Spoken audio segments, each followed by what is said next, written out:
Hello, everyone.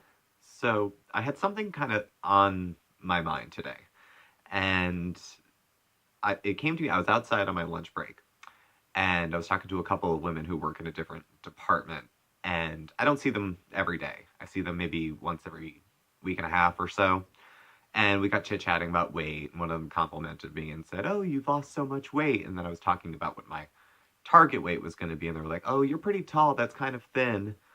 And of course, there's this little internal giggle, whenever anyone says, "Oh, you look too thin." It's sort of a sick satisfaction if you've been a big person for a long time. But something occurred to me as we were talking, and I was trying to flesh it out in my head. How did I get so damn fat? I wasn't this. I mean, I gained a lot of freaking weight that I had already lost. I had lost 100 pounds when I was a teenager and then gained it all back plus another 30. Like, how the hell did that happen? So I did a little reflecting and a little bit of writing, and I kind of put a few things together that I thought maybe contributed to it. Another long day, so, excuse the cigarette and the glasses, but I'm just keeping it together at the moment. I'll probably feel better tomorrow, get a little sleep. So, in terms of how did I get so big? The obvious answer is that I consumed more calories than I was burning over a long period of time. Now, I'm at like a minute and 40 seconds here, so if that's the only answer you're looking for, you can stop viewing right now. But there were a couple other factors that were going on that allowed me to comfortably overindulge and to ignore what was happening. And you might be able to relate to some of these. You might not, but hopefully I can explain in a way that doesn't try to excuse it. I'm still responsible for everything I put into my body. No one put a gun to my head and made me do any of it. But I did kind of want to touch on a couple things that helped facilitate, we'll say, this gain that I had had that I'm now coming back from. Now, the first thing that really put quite a bit of weight on me and gave me a little bit of a head start, I would say probably half the weight I gained of the 90 or 100 pounds that I gained was from alcohol. I probably mentioned in a previous video, if you've seen it, that I was a pretty hardcore alcoholic. I don't remember too much of my 20s. I would say from 24 to 29 is a pretty big nauseous blur. Now, there's a couple things that go into drinking, eating, obesity, eating disorders. Of course, my drug of choice is one of the only ones with calories in it. Go fucking figure. But I used to craft my food around my drinking. I developed bulimia in tandem with my alcohol abuse. And I would, go out to a restaurant, have a glass of wine, eat my dinner, go purge my dinner, and then so I could drink more, so I'd balance my calories and the booze would hit faster. So I had a pretty serious relationship with both of them. After a while, I had kind of given in and just would drink, eat. I was probably going through at the height of it about a fifth or a quart a day of vodka. I was a vodka drinker. No beer. It would make me have to pee too much. And would then order an ass ton of takeout. A lot of times I was so passed out, the delivery guy would like come and go and they'd blow up my phone. And it was messy. It was a messy time of my life. But it became a heavy time of my life. That was one of the other things. Now, one of the reasons I got so damn fat was because gaining weight was not the most serious problem I was having at the time. So it didn't really dive too far in to go on a diet. And the eating disorder I had at the time, if you know anything about eating disorders, by and large, they're not about food. So I was using the eating disorder to kind of cope with really awful feelings I was having. I was using the alcohol to do the same. So,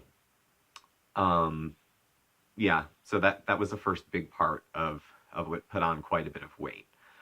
Fortunately, I had some access to pretty good treatment over that period of time, and I had a few brief stints of sobriety where I did lose weight. You want to exercise when you're not hammered all the time, and you start to care about things again when you're not drunk totally around the clock, and health is one of those. It starts to come back.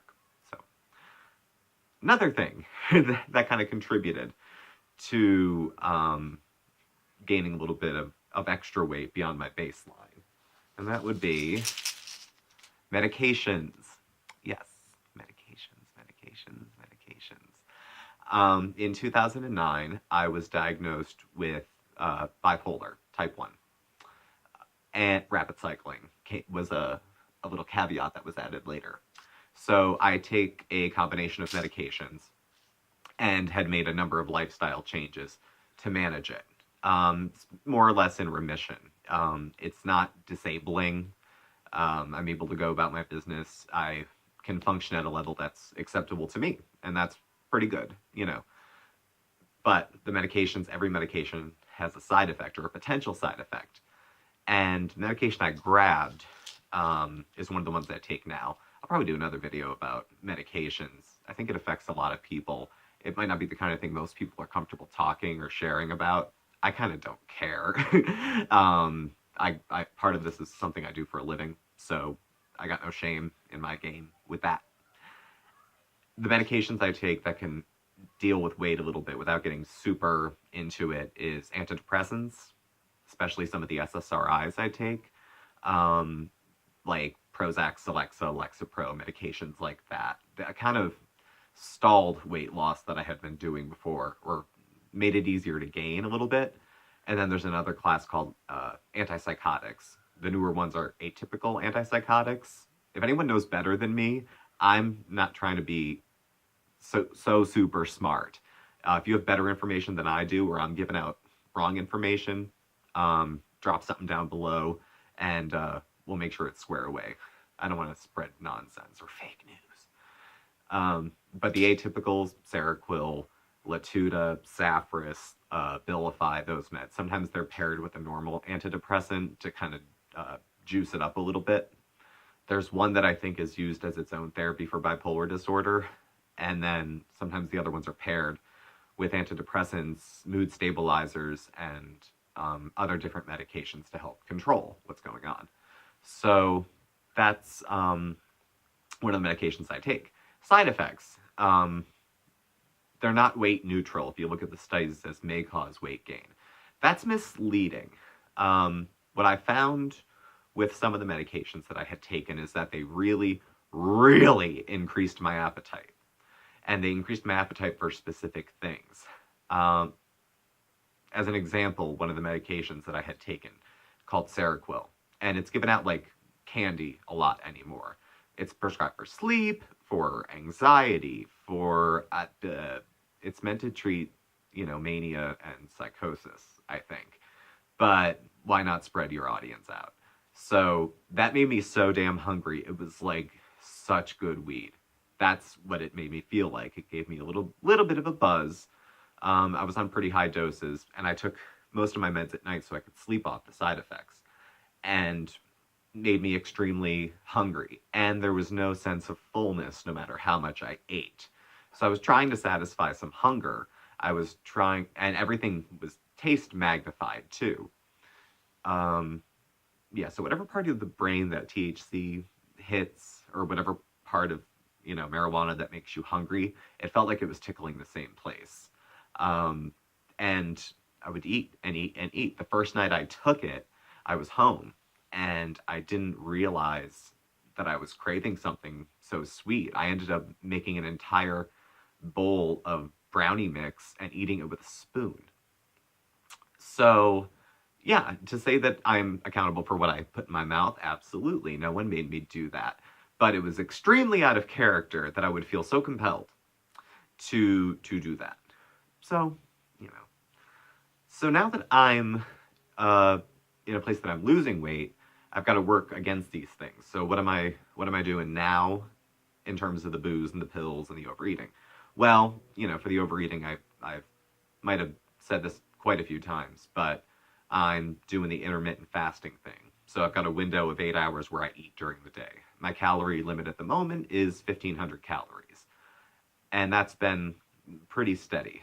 I have a couple cheat days I do, maybe 1 or 2 a week where I'll cheat on the quality of the food, but keep it at 1,500, or I'll go up on the number of calories to about 2,000 and try to keep it healthy when I do that amount. So, but otherwise, I'm limiting what I'm eating portion wise, not going too nuts on it because I don't want to cut it down, and reactivate the disordered thinking and then the disordered eating behaviors afterwards. I don't drink at all, not even a little, not at all. I don't miss it anymore. I miss sometimes the feeling of intoxication, but the smell, the taste, uh, it it makes me kind of feel like I want to gag now. The social part of it, you kind of miss a little bit, but you do find other things to do eventually. I'm not a 12-stepper. I was when I got out of treatment the last time. I went 5 times and did get well eventually. Everyone, I learned a little something. The bottom line is the only way to stop drinking is to stop drinking. Like I said, I did do the 12-step thing. It was incredibly helpful. I don't regret going. I don't regret not going now. So that part really took that out. Now, that was more about saving my life, but then taking that out of what was coming in and out of my body takes away those disinhibitions of getting a pizza at 1 o'clock in the morning and eating the whole thing after a night of drinking. Takes it out of coming in and out of my system and any other unhealthy things that would come with it. I can live without the recommendation that you have a glass of wine a day. I'll figure something else out to be healthy. I don't need to have a drink every day. And the medications I take. The ones I have are the most weight neutral that I can work with. I've tried some other medications that are more weight neutral, but they don't assist in managing my mental health concern.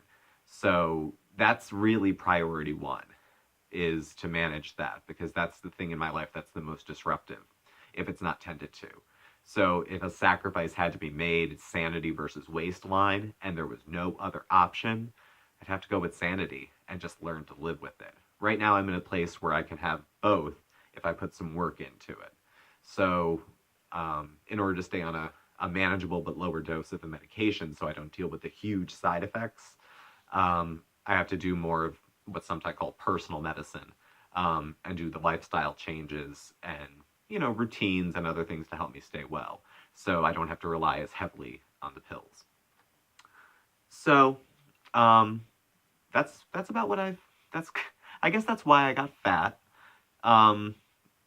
There's other reasons, but those are the major ones that I could nail down at the moment. And that's what I'm doing now to try to combat it and to try to bring myself, back down to a healthier, more stable weight.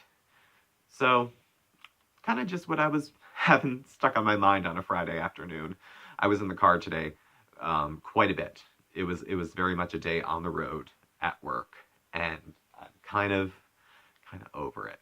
This is a little bit of a long video, which I know kind of makes it unattractive, but hopefully if I hit on some of the topics that relate to you, you kind of get where I'm going with this.